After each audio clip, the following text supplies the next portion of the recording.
ప్రపంచ దేశాలన్నీ కూడా శాంతిని కోరుకుంటున్న తరుణం ఇది.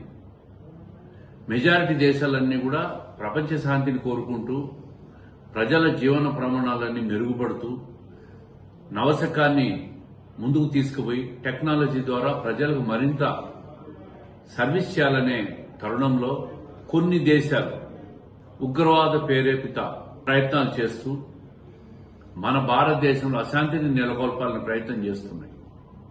అమాయకులైన 30 మంది భారతదేశ పర్యాటకులందరినీ కూడా హతమార్చి వాళ్ళ రాక్షసానందాన్ని పొందాలనే ప్రయత్నాన్ని భారతదేశ ప్రజాస్వామ్య దేశం ఖచ్చితంగా తిప్పికొడుతుంది.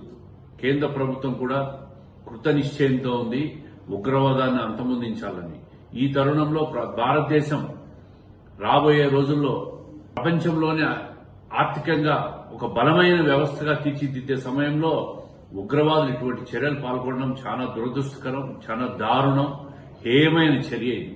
దీన్ని భారతదేశం అంతా కూడా ప్రజలందరూ ఖండించాల్సిన తరుణం.